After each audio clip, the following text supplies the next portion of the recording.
אז מה קורה חברים? ברוכים הבאים לסרטון חדש ודובר. בסרטון אני הולך להראות לכם את ההגדרות שאתם צריכים אם אתם שחקני שלט ואתם רוצים להתחיל לעכבר במקלדת.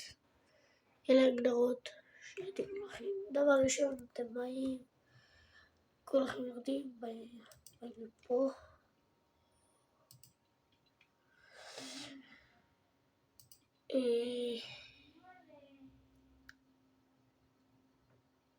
אלה המקשים שלי כמובן.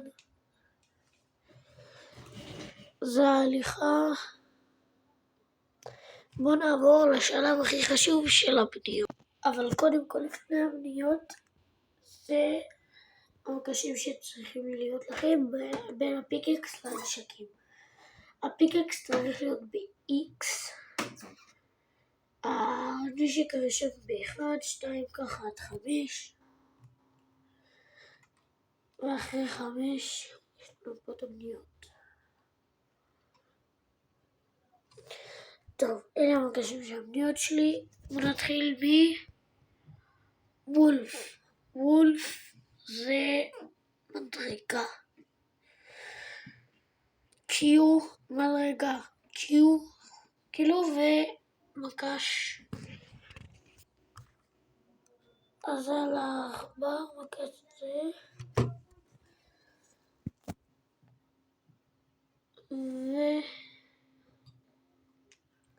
ואחרי זה, אחרי וולף יש לנו וולף, שזה הגלגלת אתה עושה ככה וזה עובר לך לרצפה.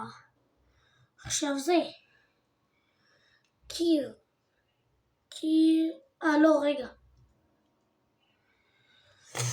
זה פה המקש הזה במקלדת, פה אצלי זה מדרגות, פה זה קיר ופה זה רצפה. ואלה המקשים שלי של הבניות. תעתיקו אם אתם רוצים, זה ממש עוזר אחי. עכשיו אני אראה לכם, אני אצלם קליפ ואני אראה לכם ממש איך אני בונה.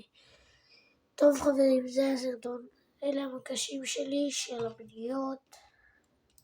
אתם רוצים תעשו, ועכשיו אני אעשה לכם קליפ שאני בונה.